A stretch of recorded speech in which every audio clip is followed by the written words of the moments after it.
बदला लेने की नहीं, बदलाव लाने की सोच रखिए। समझदार व्यक्ति वह नहीं जो ईंट का जवाब पत्थर से दे, समझदार व्यक्ति वो है जो फेंकी हुई ईंट से अपना आशियाना बना ले। हेलो फ्रेंड्स, आज की जो वीडियो है वो है एडेनियम पे। एडेनियम की केयर कैसे करें, उसकी देखभाल कैसे करें, डोरमेंसी से पौधा निकल रहा है तो उसकी रख रखाव अच्छी तरीके से करें। एडेनियम में ज़्यादा से ज़्यादा फूल कैसे लें, एडेनियम की नेचर को पहचानिए।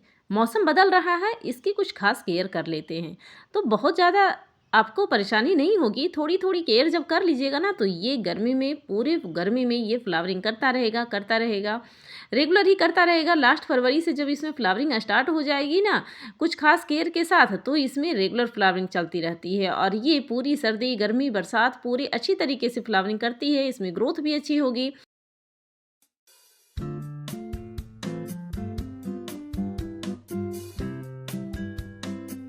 डोरमेंसी होने के कारण पौधा बहुत ही खराब हो गया है। डोरमेंसी में पौधा ना ही अपना ग्रोथ कर पाती है, ना एक्स्ट्रा फ्लावरिंग कर पाती है। जो बीज बने रहते हैं वो भी अधिक ठंड के कारण खराब हो जाती है, क्योंकि ठंड के मौसम में एडेनियम की ग्रोथ बिल्कुल नहीं होती है। ये डोरमेंस में चला जाता है और पौधा बिल्कुल सूखने लग जाता है, ऊपर से सड़न भी शुरू हो जाती है।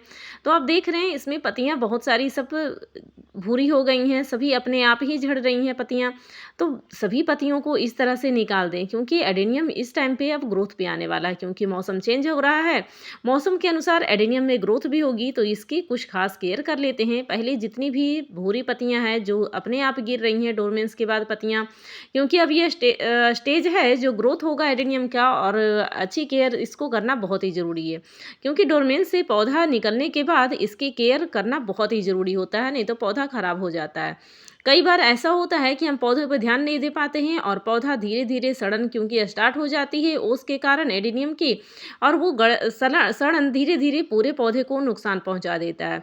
तो इस तरह से जितनी भी पत्तियां भूरी हो गई हैं, सभी ब्रांचेस काली हो गई हैं, फूल सारे भूरे पड़ गए हैं, बहुत सारी कलियां तो बनी थी लेकिन खिल नहीं पाई हैं अधिक ठंड के कारण। ऐसा नहीं कि इसमें और किसी चीज़ की कमी हो। यहाँ देखिए सीड पॉट भी बने थे, वो भी अधिक ठंड कारण खराब हो गई, क्योंकि मेरे यहाँ ना बहुत ज़्यादा धूप नहीं आ पाती है सर्दी में, और अभी जब गर्मियाँ स्टार्ट हो गई तो इसमें अच्छी खासी धूप मिलेगी और पौधा भी सही रहेगा। तो जितनी पत्तियाँ थी ना सभी को मैं इस तरह से निकाल देती हूँ, क्योंकि निकालना बहुत ही ज़रूरी है, क्योंकि कोई भी फंगस इसमें लगना नहीं चाहिए। अगर जो सड़न वाली पत्तियाँ छोड़ देंगे इसमें तो फंगस लग जाएगी। मिट्टी भी बिल्कुल साफ़ सुथरी कर दीजिए। मिट्टी के ऊपर भी किसी तरीके का पत्ते या फिर ब्रांचेज किसी प्रकार का गिरा हुआ नहीं होना चाहिए। और जो देखिए ये सड़न हो गई है उसको तिरछी कटिंग कीजिए, जितना तक सड़न गई है ना अंदर तक वहाँ तक पूरी अच्छी तरीके से काट दीजिए। तो जितनी ब्रांचेस सब सूखी हैं ऊपर से ओस के कारण, सभी को आप छांट दीजिए।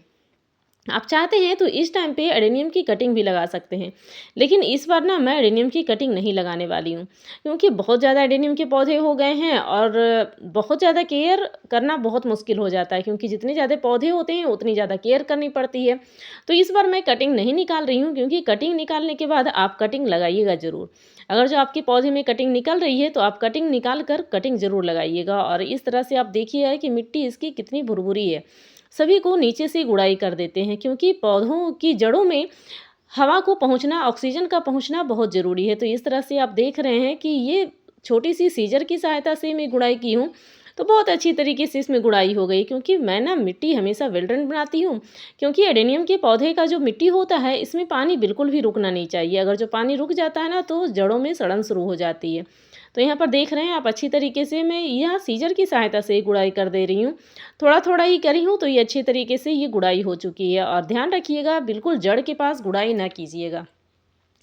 और जहाँ पे कट करी थी वहाँ पर सभी जगह मैं यहाँ पर फंजीसाइड लगा देती हूँ। फंजीसाइड अगर जो आपके पास नहीं है तो आप हल्दी को घोल कर पानी में मिक्स करके उसका घोल भी आप लगा सकती हैं इसमें एडेनियम के जहाँ पे कट करी है वहाँ, क्योंकि लगाना बहुत ही ज़रूरी है।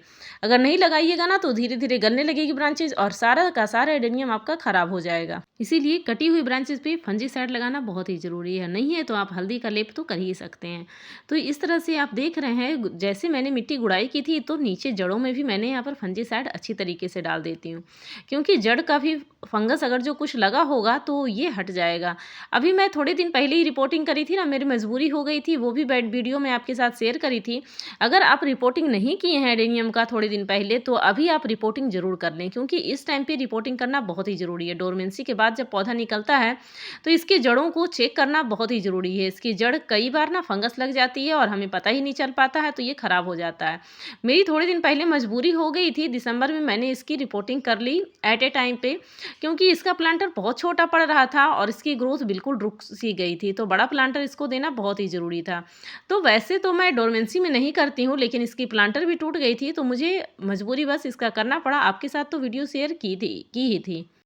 और इसमें थोड़ा-थोड़ा ना डीएपी डाल दीजिएगा। वैसे तो मैं रिपोर्टिंग उस टाइम में की थी ना, तो उस टाइम में खाद डाल दी थी, इसलिए इस टाइम पे खाद नहीं डाल रही हूँ। अगर आप चाहते हैं तो थोड़ा-सा डीएपी डाल दीजिए, 8 से 10 दाने एक प्लांटर में। और यहाँ देखिए कितनी सारी पत्तियाँ एडेनियम की मैं निकाल कर रखी हूँ। सारी पत्तियों को हटाना बहुत ही ज़रूरी है, नहीं तो आपके पेड़ में, पौधे में फंगस लगने से कोई नहीं रोक सकता है। अगर आप अच्छी फ्लावरिंग चाहते हैं, तो इस तरह से एडेनियम की केयर ज़रूर करें। पानी का ख्याल रखें, उसको धूप अच्छी मात्रा में दें, ज़्यादा से ज़्यादा धूप देने की कोशिश करें। ऐसे लोकेशन में रखें जहाँ धूप 7 से 8 घंटे की एडेनियम को पौधे को लगे, क्योंकि धूप बहुत ही ज़रूरी है एडेनियम के पौधे का। वो गर्मियों का पौधा है और गर्मियों में ही बहुत ही अच्छी फ्लावरिंग करता है। वैसे तो आप देखे थे हैं कि सालों भर इसमें फ्लावरिंग होती ही रहती है, कभी फ्लावरिंग रुकती नहीं है। तो मैंने इसमें क्या किया, पहले तो भूरे जो पत्ते थे, जो खराब हो गए थे पत्ते, उसको हटा दिए।